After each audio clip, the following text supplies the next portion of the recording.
Cuando miramos la persona de Francisco, siguiendo esta trayectoria, podemos ver qué es lo que está haciendo Francisco. Francisco, desde este punto de vista, está continuando radicalmente el magisterio de sus predecesores, pero instalando su pensamiento y su acción justamente en el nivel que ellos muchas veces no lograron tocar tan crudamente, tan radicalmente como los anteriores. ¿Cuál es ese nivel? El nivel de la praxis pastoral de la Iglesia. Para Francisco, la conversión personal no es verdadera si no está asociada a la conversión pastoral y estructural de la Iglesia. En otras palabras, la conversión es un proceso que se involucra el cambio de vida, que el hombre viejo muera y que el hombre nuevo surja, y obviamente es una batalla continua, pero que tiene que estar acompañada también de el modo como yo me autoconcibo y me relaciono en la Iglesia, y por lo tanto, de mi colaboración para que la Iglesia tenga una transformación pastoral eficiente y eventualmente estructural. Esta es una primera premisa importante a tomar en cuenta para entender a Amoris Laetitia. Amoris Laetitia se encuentra justamente instalado en el ámbito de la teología pastoral, entendiendo por teología pastoral no tanto lo que diga algún manualito por ahí más o menos académico y abstracto, sino entendiendo mucho más lo que tú y yo tenemos como experiencia al momento en que hacemos pastoral y pensamos sobre ella. Teología pastoral principalmente, por ejemplo, en América Latina significa la praxis pastoral que tiene un momento reflexivo, por supuesto, que tiene un momento reflexivo para darme cuenta de qué está sucediendo en mi vida cuando yo hago trabajo pastoral. Y entonces resulta que la teología pastoral es en buena medida una fuente nutricia para el resto de la teología. De esta manera, la expresión teología pastoral, por supuesto, en la historia de América Latina, está muy asociada a comprender la teología no tanto como una actividad de gabinete, sino como el momento reflexivo de un movimiento que actúa y cambia la historia. Así entendida la teología pastoral, entonces, evidentemente, no es simplemente una especie de aplicación práctica de no sé qué reflexión teórica, sino es exactamente al revés. Es el punto de partida de una iglesia en movimiento que toma conciencia y enseña a otros a tomar conciencia de cómo es posible ser cristiano en el contexto presente. Pasamos a la segunda premisa ya muy rápidamente, el contexto presente, el cambio de época. En el año 2000, los obispos mexicanos introdujeron en una de sus más importantes cartas pastorales, y en una de esas casi la única que ha tenido un profundo impacto en la época reciente a nivel social y no solamente eclesial, un concepto central, clave, que ellos trataban de extraer de algunas enseñanzas del Concilio Vaticano II. Si ustedes recuerdan, en la Constitución Gaudium et Spes, en los primeros renglones, se insiste en que estamos en un momento nuevo de la historia, con cambios profundos y acelerados, profundos y muy amplios, porque se está inaugurando como una nueva era, un nuevo momento histórico en la historia de la humanidad. Los obispos mexicanos a esto le denominan cambio de época.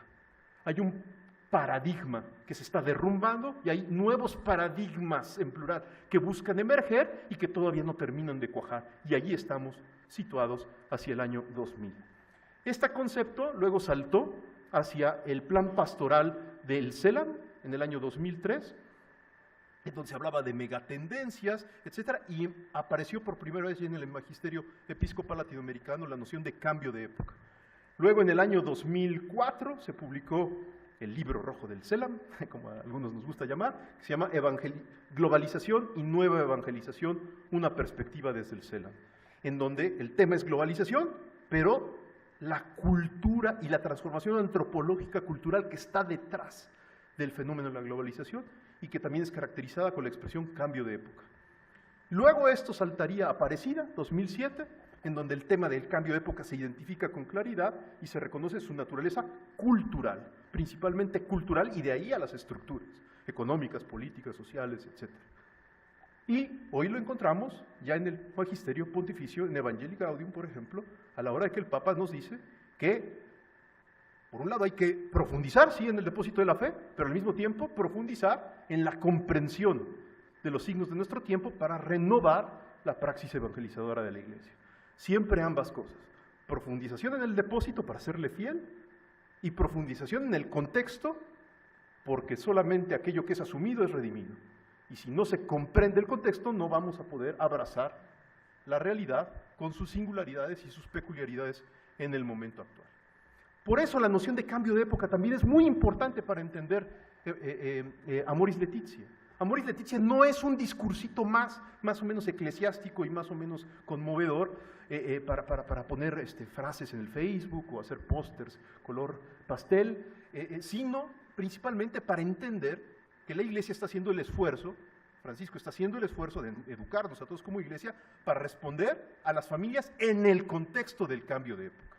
Y el cambio de época es complejo, seguramente ustedes aquí han hecho miles de reflexiones al respecto y no voy a abundar más en ello, pero simplemente una palabra al respecto. El paradigma racionalista ilustrado que justificó a las derechas y a las izquierdas por igual durante largas décadas, hoy ningún joven nacido después del 68, nacido en el 78, en el 88, en el 98, en el 2008, ningún joven lo cree. En otras palabras, la educación que muchos de los que aquí estamos presentes y que tal vez nacimos antes del 68 y que nos dejaba ciertas certezas, ciertas coordenadas intelectuales, ciertas maneras de comprender la realidad, nos permitía usar ciertos lenguajes y ciertos símbolos. Hoy esos lenguajes, símbolos y categorías no son los mismos que portan las nuevas generaciones. Y por eso la brecha generacional entre padres e hijos, entre generaciones emergentes y generaciones que todavía no nos vamos, es tan difícil el diálogo intergeneracional, porque realmente existe una mutación cultural antropológica muy severa, muy severa. Justamente, Amoris Laetitia está ubicado en el tema, dentro del contexto y de la conciencia, de que estamos viviendo un cambio de época y que es necesario que los que creíamos ya entender las cosas, otra vez hagamos el esfuerzo por aprender, porque si no nos abrimos a aprender y creemos que lo que ya entendimos está bien, no vamos a lograr responder al desafío de la nueva afectividad, de la nueva fragilidad afectiva que en el momento posmoderno latinoamericano y mundial está presente. Tercer elemento, irreductibilidad de Jesucristo en el contexto del cambio de época nos debe de ayudar a entender también una tercera coordenada muy importante y transversal en Amoris Laetitia, que es que la Iglesia debe de estar en proceso de reforma continua. Esto no por una cierta modita. Ratzinger usaba esta expresión que viene del pensamiento luterano, Ecclesia semper reformanda. Muchos se la adscriben a Lutero, Lutero realmente nunca la dijo. Esto más bien viene del protestantismo holandés. Pero es muy típica, no sé si me explico. Ecclesia semper reformanda. Ratzinger tomó esta expresión como consigna para decir que la Iglesia requiere una ablatio, dice él, una ablación. Es decir, hay que quitarle como con un cuchillo, con un bisturí, todas las costras a la Iglesia que se le han ido adhiriendo a lo largo de la historia para que vuelva a resplandecer la imagen de Jesucristo a través de su sacramento, que es la Iglesia. Y entonces, Ratzinger habla mucho del proceso de purificación personal, por supuesto, pero también institucional que requerimos todos vivir para poder mostrar a la Iglesia.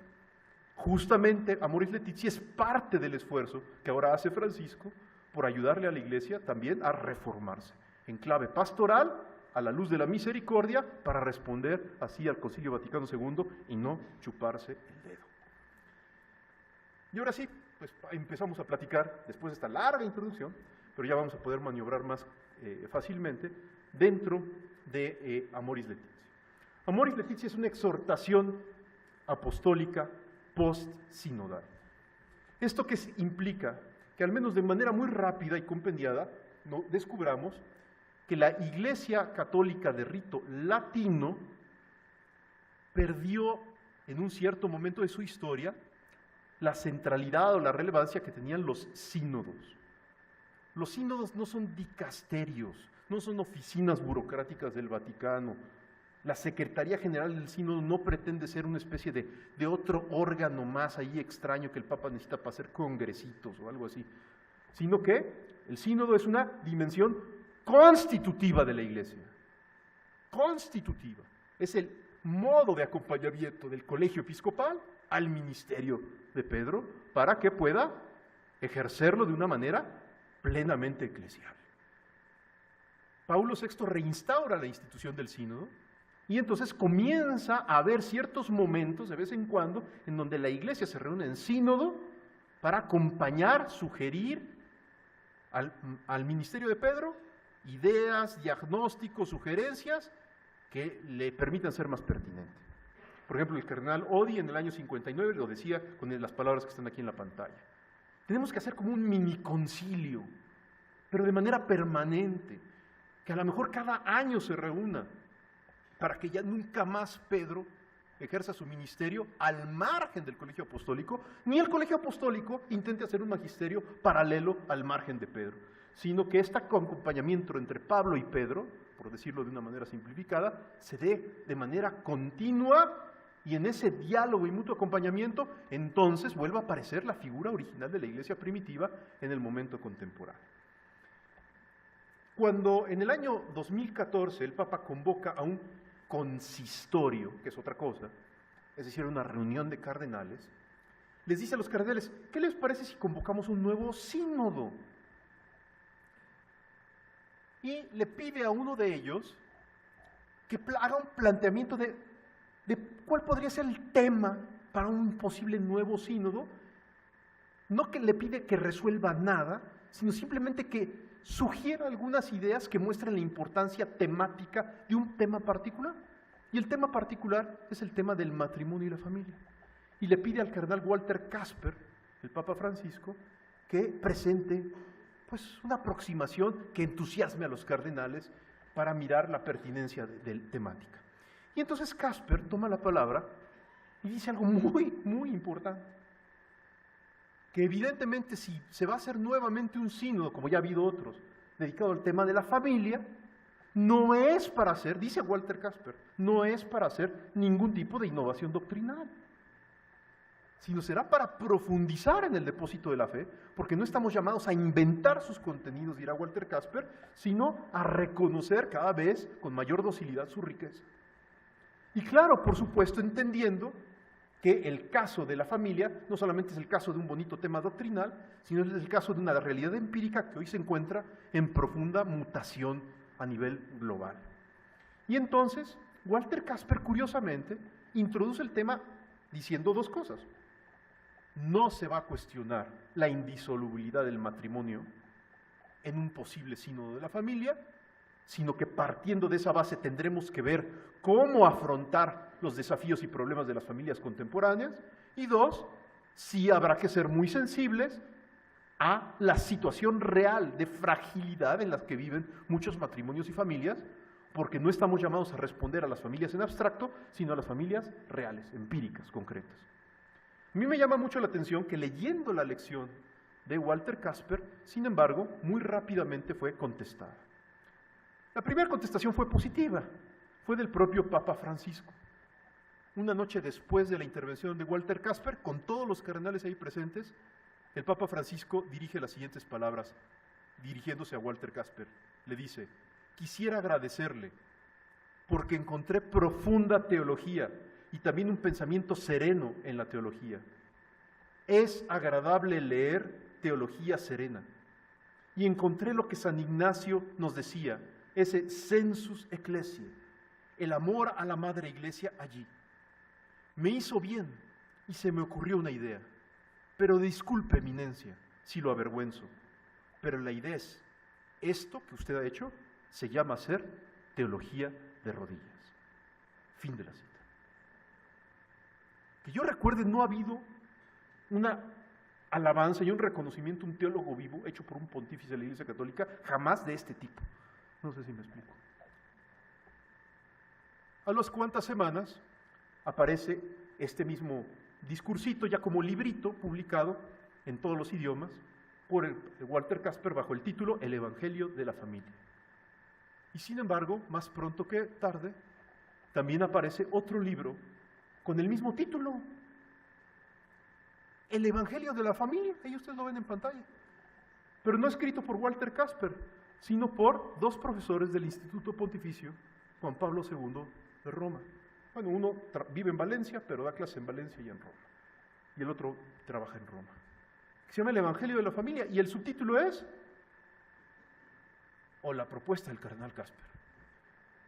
Es decir, es una respuesta crítica, durísima, para mostrar que el cardenal Walter Kasper, en lo que dijo en el consistorio, incurre en posiciones problemáticas, posiblemente heréticas. Es decir, es un gesto que trata de desacreditar por completo el discurso de Walter Casper. ¿Por qué les platico esto? Porque desde sus orígenes, Amoris Laetitia ha venido creándose en diálogo y controversia. ¿Con quién? Con distintos teólogos que en distintas partes del mundo tratan de decir que los planteamientos que se empezaron a insinuar en el consistorio y luego los que se discutieron en los dos sínodos tienen problemas profundos porque no respetan el magisterio precedente. Estos grupos, pues seguramente todos ustedes los han visto en los medios de comunicación, grupos en Estados Unidos, ¿no?, en torno a un website que se llama One Peter 5, otro que se llama LifeSite News, en España en torno a Infocatólica, obviamente los websites sedevacantistas, lefebristas de siempre, en Francia otros nombres, en Italia por supuesto, ¿no?, la gente de Alianza Católica, Roberto de Mattei y una serie de autores que poco a poco fueron, no sé si ya se conocían de antes, pero ahora trabajan como una red realmente muy uniforme para tratar de mostrar que el Papa Francisco incurre en posiciones heréticas. El Papa Francisco, cuando convoca al primer sínodo, introduce también una premisa muy importante para entender cómo hay que construir el magisterio. Realmente es una premisa muy bonita y muy latinoamericana, que a los latinoamericanos no nos sorprende tanto, pero que en Europa causó consternación. Hubo una vigilia de oración antes del primer sínodo, unas cuantas horas antes de que empezara el primer sínodo, organizada por la CHEI, y hay testimonios de parejas en distintas situaciones irregulares, muy bonitos, muy aleccionadores. El Papa toma la palabra y dice: pidámosle todos aquí reunidos en oración al Espíritu Santo que descienda sobre los obispos aquí presentes, para que puedan escuchar el grito del pueblo. Porque la voz de Dios se manifiesta en el grito del pueblo. Y el pueblo de Dios hoy está sufriendo.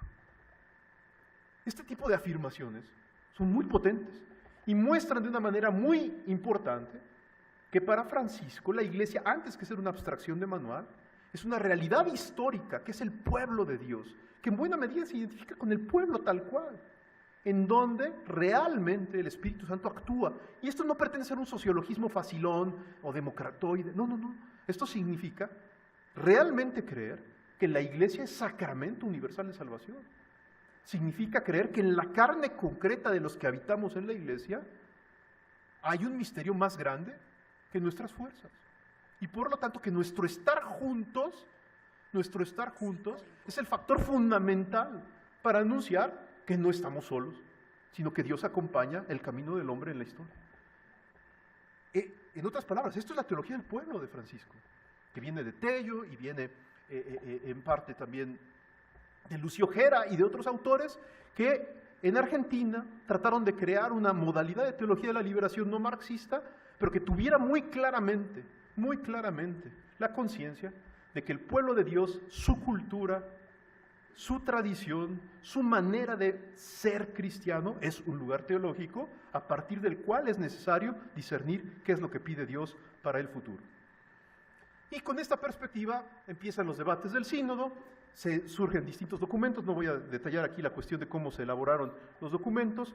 Sí hubo desde los momentos del sínodo acusaciones monumentales, había personitas que habían sido convocadas al sínodo, que en vez de aprovechar el tiempo que tenían destinados para sus intervenciones, salían a la banqueta, afuera, a la acera, y daban entrevistas a los medios y torpedeaban el sínodo, diciendo que estábamos los miembros del sínodo en posiciones posiblemente heréticas. Mi queja inmediatamente, porque su servidor ahí ocupaba un cierto papel en la manufactura, en la escritura, en el equipo de redacción pues, del sínodo, era, bueno, si hay posiciones heréticas, un cardenal dijo, hay un grupo secreto que pretende controlar el sínodo. Entonces yo le pregunté a este señor cardenal, oiga, pues deme los nombres, no sea que yo vaya a estar en él, ¿sí? No sea que yo vaya a estar incluido en el grupo, esta conspiración secreta, ¿no? Esto está lleno de anécdotas, obviamente no son muy cómodas, Pero mirando la historia de la Iglesia uno se da cuenta pues, que esto ha sido el caminar ordinario de la Iglesia, ¿no? No solamente en el Concilio Vaticano II, donde hubo 1000 problemas y pasquines, folletitos, grupos y subgrupos, que unos criticaban a los otros y trataban de imponerse y conquistar adeptos, sino que en todos los concilios y en todas las reuniones en donde la Iglesia ha tratado de definir, ya sea su cuerpo doctrinal o su estrategia pastoral, pues bueno, siempre hay personitas que desafían la comunión eclesial y tratan de hacer su camino paralelo. El Papa Francisco nos sorprende ya en la exhortación con una primera afirmación en la introducción muy potente y muy importante que vale la pena tomar en cuenta. Dice así: quiero reafirmar que no todas las discusiones doctrinales, morales o pastorales deben ser resueltas con intervenciones magisteriales. Así inicia, como diciendo, los que esperen que aquí en Amoris Laetitia va a resolverse todo, pues se equivocaron. Y esto no porque no haya unas pretensiones bastante amplias y generosas en el horizonte del sínodo y de Amoris Laetitia, sino porque, como vamos a ver en otros parágrafos más adelante, una afirmación doctrinal, por ejemplo en el ámbito moral, lo voy a decir con las palabras de Francisco, la afirmación de una norma moral universal aplicada en contextos distintos puede dar lugar a soluciones diversificadas. En otras palabras, el tránsito entre una norma universal y su realización empírica siempre requiere mediaciones. Y estas mediaciones no son la irrupción de algo exógeno, anómalo, deficiente o problemático para la fe cristiana, sino que este es el método de la fe cristiana. El método de la fe cristiana es que Dios ha acogido la condición humana y la ha hecho propia. Y por lo tanto, no solamente la condición humana genérica, sino la condición humana de cada uno de nosotros. El misterio de la encarnación, analógicamente, se da también a través de nuestra carne y nuestra propia condición humana, que ha sido abrazada por Cristo en el bautismo. Si esto es así, entonces quiere decir que no existe una sola manera de ser cristiano, sino que existen tantas como cristianos hay. Y que en el ámbito estricto de la vida moral, las normas morales, que por supuesto pueden tener cierta universalidad algunas de ellas, sin embargo requerirán de aplicaciones creativas de acuerdo al contexto y situación sociocultural de cada persona y de cada pueblo. Por eso no toda problemática se resuelve a golpes de magisterio, sino que requerirá de la mediación prudencial del obispo del lugar y, a fin de cuentas, más abajo todavía, del pastor de almas y de la conciencia del fiel, que también hay que tomarla en cuenta, como dirá Francisco más adelante, cuando afirma que hay que educar conciencias, no sustituirlas jamás. Los primeros capítulos, no los vamos a revisar aquí todos, simplemente los primeros capítulos de Amoris Laetitia tratan de mostrar, de una manera además muy bella, que toda la riqueza que ha venido madurando la Iglesia en su reflexión sobre el matrimonio y la familia queda recogida en la exhortación y ampliada. Tal vez si tuviéramos que resumir de manera súper sintética cuál es el meollo del aporte filosófico, teológico que Francisco coloca como premisa doctrinal en Amoris Laetitia, está justamente en eso que fue en cierto sentido la novedad de Juan Pablo II y que muchos todavía no hemos terminado de asimilar en materia de teología sobre la creación del hombre y el amor humano. ¿A qué me refiero? Al modo como Juan Pablo II y ahora Francisco plantean el tema de la imagen y semejanza con Dios. Si ustedes recuerdan, Santo Tomás de Aquino en la Prima Pars, Cuestio 89, más o menos, trata de la imagen y semejanza con Dios y enseña que el ser humano está creado de imagen y semejanza con Dios porque tiene facultades superiores, inteligencia y voluntad libre. Juan Pablo II no niega eso, pero dice, si nos fijamos que el ser humano está realizado de dos maneras, el ser humano no es una especie de concepto unisex, sino que el ser humano está construido como varón y mujer. Y en los dos relatos de la creación del Génesis encontramos continuamente esa afirmación. Dios crea al hombre y lo crea como varón y mujer para que el hombre no esté solo. Y en este juego de palabras, Juan Pablo II y ahora Francisco también en la parte de desarrollo doctrinal de Amoris Laetitia, nos trata de recordar que, así como Dios es comunión de personas, también de alguna manera la Trinidad está realizada al momento de la creación del hombre. En el sexto día Dios crea al ser humano en plural, hagamos al hombre a nuestra imagen y semejanza, y de esa manera crea al hombre como varón y mujer. Por lo tanto, dirá Juan Pablo II, es en la unidualidad relacional como encontramos el fundamento de la imagen y semejanza con Dios. Es decir, es en la mutua referencia del varón a la mujer y de la mujer al varón, cómo se vive la imagen y semejanza con Dios. Pues eso es el corazón doctrinal que también en Amoris Laetitia está, pero con ampliaciones muy relevantes.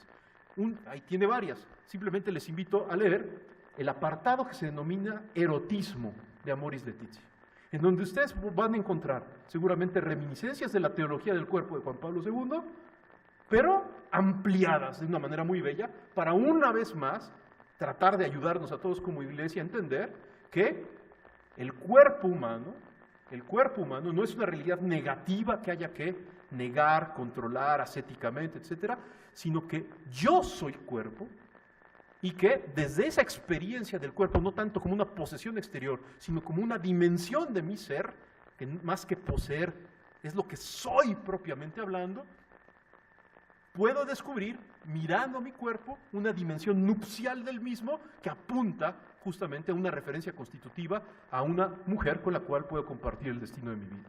Y viceversa, que el análisis cuidadoso del cuerpo como lenguaje de la mujer permite descubrir una referencia constitutiva a un otro como ella, pero diverso a ella sexualmente, con el cual se puede construir la vida hacia el futuro de manera estable en una comunidad de amor. Justamente el apartado de erotismo será muy bonito porque además se hablará con gran fuerza de cómo el placer sexual es parte del plan de Dios, es parte además de la realización del sacramento del matrimonio, cómo el sacramento del matrimonio se actualiza particularmente en la unión de los esposos y por lo tanto, lo voy a decir así, de la misma manera como el sacerdote consagra las especies del pan y del vino, Cristo se sacrifica y se hunde y da su vida por la iglesia en la unión de los esposos, en donde el lecho nupcial se vuelve su altar y también en su mutua unión Cristo vuelve a aparecer sacrificándose por la iglesia. Entonces hay una dimensión también como eucarística del acto conyugal que Francisco explorará de una manera muy potente. Otro de los elementos importantes en los primeros capítulos es esto que ya se insinuaba en el título de la exposición al momento de presentar la primera lámina aquí en la pantalla. Francisco trata de insistirnos mucho de que ya nos dejemos de hablar de la familia, que es válido, o sea, nadie dice que no sea válido, ¿eh? La familia, claro que se puede hablar de la familia a ese nivel, a nivel de un concepto, pero la mirada y la acción pastoral no está centrada en el concepto. La mirada y la atención pastoral se tiene que centrar en la realidad empírica de las familias. Y entonces, mirando a las familias en su diversificación, en su pluralidad, vamos a encontrar situaciones muy complejas y muy diversas que requieren de distintos acompañamientos y digámoslo así, gestos de paciencia. Y Francisco acompaña este tipo de reflexiones con frases de este estilo, como las que están aquí subrayadas con negritas en la pantalla. Durante mucho tiempo, muchas personas al interior de la iglesia creímos que con solo insistir en la repetición más o menos mecánica de ciertas cuestiones doctrinales, bioéticas y morales, ya hacíamos pastoral familiar. Es creer que pastoral familiar es dar pláticas, ¿sí me explico? Repetir la teología del cuerpo de Juan Pablo II, ¿no? Dar el curso del método Billings. ¿Sí me explico? Y de repente, ¿sí me explico? Con esa pedagogía y con esa praxis pastoral, cada vez más hay matrimonios que después de un cierto tiempo fracasan y llegan, en el mejor de los casos, a un tribunal, todos llenos de heridas y de dolor, pidiendo eventualmente una nulidad, y se topan a la hora de llegar al tribunal con el rigor del señor canonista que está ahí en el tribunal, ¿no? En donde se le dice, a ver, las causales de nulidad son estas y no otras. y hay que interpretarlas exactamente así. Y solamente si hubo verdaderamente terror y miedo en el acto de desposarte con esta mujer, entonces tu matrimonio va a ser nulo porque no basta de haber tenido un leve temorcillo. No sé si me explico. Es decir, todo el rigor del derecho canónico se aplica ahí.